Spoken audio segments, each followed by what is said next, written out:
Hi there, thanks for joining me today. If you're new here, I'm Catherine.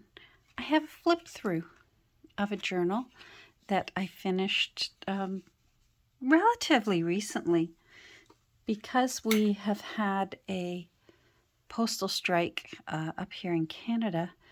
I did make it a little while ago, but there was just no point in putting out the flip through because there was no way for me, I use Canada Post for me to ship if it's sold. So hence the reason why there was a bit of a delay in when I finished Ada Jane, in case you followed along with me while I made her. At least now we can all enjoy it, just a little trip through the pages of this little book that ended up being called Ada Jane. And it turned into such a pretty book. And my whole purpose for it was just simply to be an enjoyable, pretty little book. As ever, my journals tend to leave plenty of room for writing, for journal entries. Or, if you're the kind of person who prefers collaging or gluing, or maybe a balance of both, you're going to find that there's room for that in little Ada Jane. So let's measure first. So she's about 4.5 inches by about 6.5, 6.25. I'd say 6.25, and not quite 1 inch for her spine. I've made a wrap for her out of a vintage little, I think it was meant to go on the sleeves, on the armrests of a couch or easy chair, because one side of it is square and one side of it is this pretty edge. And I just thought, oh, that's perfect for a little book to make a wrap around. And it tends to have a bit of a burgundy and beige theme throughout, hence the laces that tied this closed. Let me show you what I mean. See what I mean? It's an unusual shape. I've sewed it together. It's nice and sturdy. So you can use it if you like, or you can use it for something else if you're not a wraparound kind of person.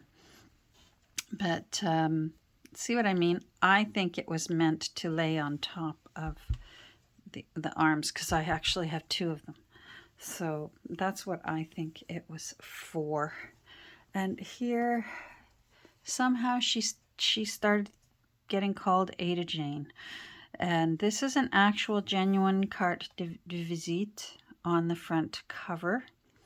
And the book was originally named Nathan the Great and Other Plays. And there were actually several plays inside it. And since it's pretty Ada Jane, I wanted to cover up Nathan the Great on the spine. And what better way than this beautiful little embroidered rose cameo, and that was gifted to me in Happy Mail. And this is the original library tag that was still on it, and I left it right where it is. And then I expanded it and borrowed a little thing that I learned from Anna at Made by Grenath, and put a few little this button card and a little shoe, again with shades of burgundy, just on the back. And I just thought that was pretty. The journal itself has 5 signatures, and it has a hidden hollowback spine. Because there's so much lace along the open edge of the text block, I didn't put any lace in there. I just, it already was lace overload. So there's sometimes I will put a little a little bit of lace at the head and foot of the spine, but in this case I didn't. Now for Ada, when we open up, there's some pretty, this is a reprint of marbled paper. I have a book of marbled paper, and so both the front and the back cover are beautiful marbled papers that have that burgundy again in it, and it matches the fabric that was used to sew the text block together, which is this fabric here. And I've just borrowed fussy cuts from here and there. The original front cover really wasn't all that interesting, but I did want to save the original publication date. And as you can see here, this book was published in 1888. So she's an old girl, but she's still pretty now, especially that we've refreshed her. She has approximately 196 pages. I had saved this little tag forever, and just knowing that at some point the right journal would come along, and I remembered I had it. It was in one of those bags that you get at thrift stores that are just full of old sewing notions, half-filled spools of thread and embroidery thread and needle books and things like that. And it was just the label off of a piece of clothing, and it said made exclusively for Ada Mackenzie. So I often wonder, it just made sense. If in a book, that was coincidence. I remembered that I had this after she had already been in my head being called Ada Jane. And I believe one of my subscribers even said she looked like an Ada Jane, and it just stuck. So, that, why fight it? Here's some beautiful avocado lace dyed paper, thanks to Nancy over at Wishes and Weeds, with some old lace along here. Just tons of lace in this book. This was on the front page, and I saved it as well. It's got a little character of a man buried in old books, and that was worth saving. And this was also on the front page. And again, I believe it's the library number. And it was written on the front page as well. So whenever possible, I try and save what I can from original text blocks when I create journals, especially if they are interesting. And I find when the library calling numbers are still on them, I think that's very interesting. So lots of writing room. The regular tea-dyed paper I did myself. This is from a very old, someone mentioned to me that they think it is the sort of summary of a larger accounting book and where to find their page, because it came from this long, skinny book that's alphabetized. And this is a fussy cut out of a Girl's Own annual. So the fussy cut itself is from 1888. I don't know what year this page came from, but the book is old and falling apart. And all I can verify is it's old. In the center here, I have created sort of a flippy flop pocket made from 1940s wallpaper, and then inside is a little journaling card with some lace on it to help you pull it out and put it back in again. And this is just from those sheets of scrapbook paper that we always get, that have, the only thing they're really good for is to cut up into journaling cards. And for this year, I am bound and determined to not purchase too many new items, but to make use of all the beautiful things that I've got here in my room. So that's what I've been doing. And so far this year, although I haven't made that many books, I I have stuck to my own personal challenge, and it's actually been fun. So back here, another pretty lady with a little piece of lace here. Here we've got a genuine, what's this called? A calling card. And this one is an actual calling card. Whereas down here, these are from a Tim Holtz kit that I had. This little swatch of sari silk is sort of a faux tab. I glued it on, but then I added the rusty pin to make it look like the pin is holding it in place. And then on the back, I've backed it with a little bit of lace, and you can see the pin there again. So I like the way that turned out. I thought that was really cute. Here's a tip out of an old envelope that I found at a weigh and pay store in Coburg, Ontario. And I loved it because it was for a company called Clark Brothers. And that actually used to be the name of my husband's company way back when his father and his uncle started it. It's not called that anymore. They changed the name decades ago, but originally it had been Clark Brothers. But this Clark Brothers was in Hamilton, Ontario, and it was sewing machine parts. So who knows what was originally in this envelope, but I was able to get a few of them. And so again, I fussy cut a lady out of the 1888 Girls Own Annual. And then inside here, I've used a safety pin paper clip to keep this closed. And then if you go inside, you'll find a index card with a pretty little whale tail tab on it that fits in there just perfectly. And then a little cameo down there of Her Majesty the Queen Victoria. Here's a little page tea-dyed out of a Beatrix Potter book. I believe that's Mrs. Tiggy Winkle. And some more 1940s wallpaper. The nice thing about it is, I could be wrong, but for 1940s wallpaper, you had to paste it yourself before you put it on the wall. So this should just be, I've never wet it to test it, but I doubt that it's pre-glued. I think that's just plain paper there. If you care to test it yourself, you can. Now here's another one of the plays that were in the book. This was from the original book, so this page is from 1888. I will write that down here.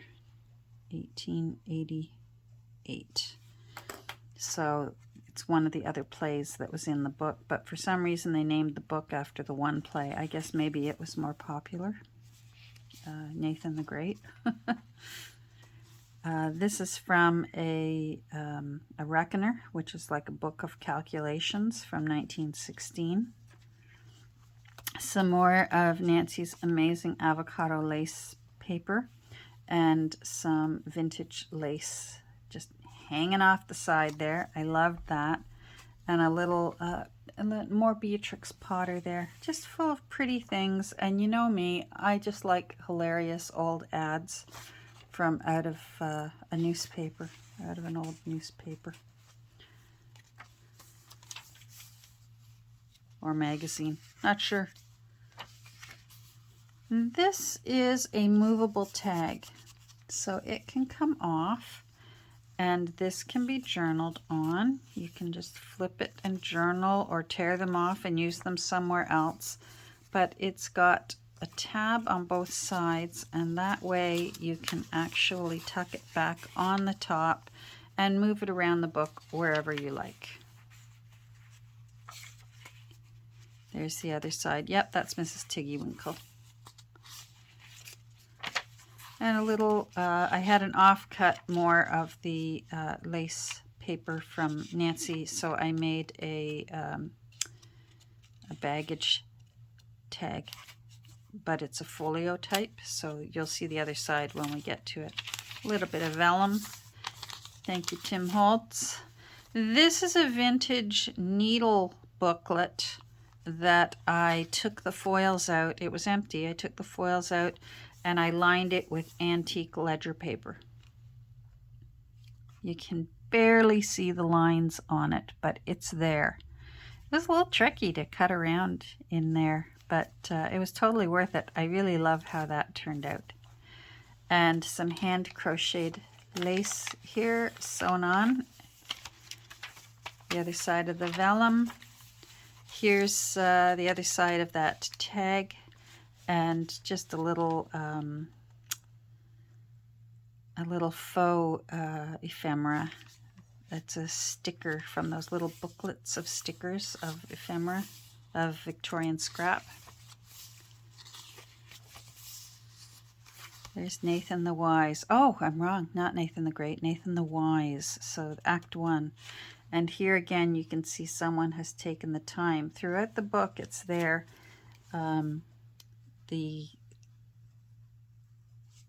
Where to find it in the library, that number. I think, is it the card catalog number? Is that the word I'm looking for? And then I just put this lady on here too. Fussy cut out of a book. I just meant it to be a pretty book. This is a tea-dyed page out of an old guest book. So there's an ink well and a quill on it. This is a genuine postcard.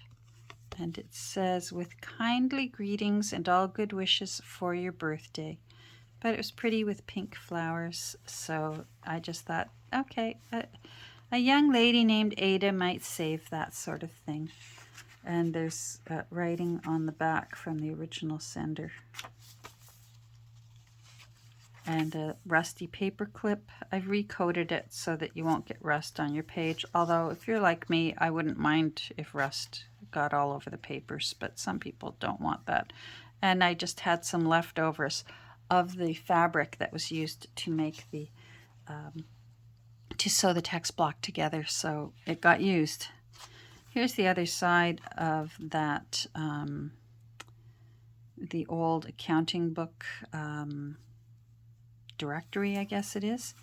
Here's a tiny little envelope that I was able to sew right into the center of a signature, and I've put a little Victorian scrap of a little boy trying to sneak a kiss, and then I used some faux cellophane tape there as if the owner has taped it in place because they ran out of glue. And then again, I made another journaling card from cutting up one of those scrapbook pages that has like 12 different journaling cards on it from, again, using up my scrapbook paper that I've got. I've got stacks and stacks of it now, thanks to being able to find it at thrift stores and to wonderful people sending it to me. And I just hadn't been using it. I'd been hoarding it and coveting it, and it's time to share it. So this also was gifted to me, and it's from a desk calendar, and I was able to cut out all the beautiful little Victorian postcards, and it's a tuck spot, and that's some more leftover of the accounting paper that I used the blank side to line that the needle booklet. So, and again, another page from Nathan the Wise. I'm sure if he was wise, he was also great. I've used my little edge puncher along here. I thought that turned out pretty. And then there's a beautiful lady here, but she's also a tuck spot. So making use of my offcut pieces. This was actually the page probably out of this book, but I can't say for sure. It's from an old book. I didn't have to do all of those marks the way I stenciled these marks on here. but this stuff, Mother Nature and Father Time did that. And another piece, a little swatch of lace, making use of those. A little tea-dyed paper. And this tab here is another one of those movable tabs. So if you want, it can go on the side. Hold on, we can do it. It can go on the side. I purposefully made it so it sticks out crooked. I think that looks kind of fun. And then if you flip it over, there's a little chickadee on that side, and looks like a little European robin on that side. So I like the way that turned out.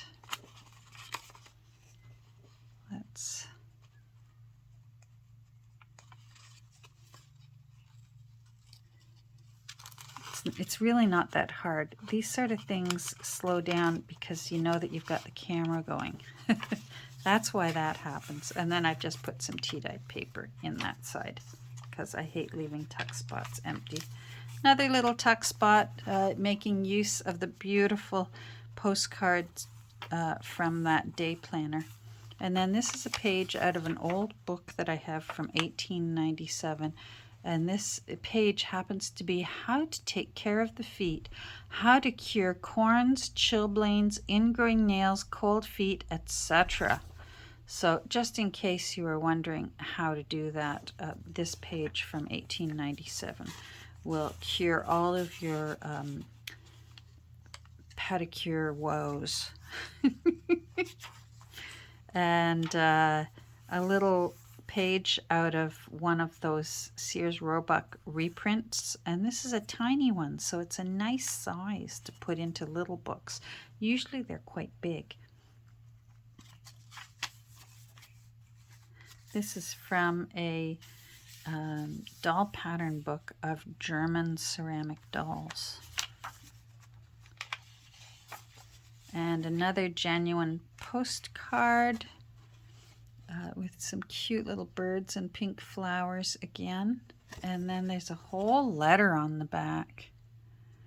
And dear sister, from your sister Maggie. So I thought that looked like something that someone named Ada might save.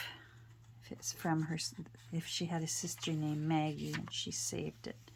And then on the back here, I made a pocket out of lace and put another one of those journaling cards that I made from the scrapbook paper. And then I lined the back again with yet more of that accounting paper. And you can see here the year for this paper that I've used in several places in the book is from 1912. And it's from a tailor who worked in the town 10 minutes down the road from me, a little town called Newcastle, Ontario. So that's how I know where that came from. And then I've just put my little CABC and 2025 on the back there. And that is Ada Jane. So you can see how although there's lots of fun in here and lots of genuine ephemera, there's still a lot of room for you to continue filling up Ada Jane with the things that you want to put in her, and make her more of your own and personal. I hope you enjoyed this flip through and maybe also got some ideas or some inspiration. And thanks for joining me today and joining Ada Jane in her debut. Have a great rest of your day. Take care. Bye.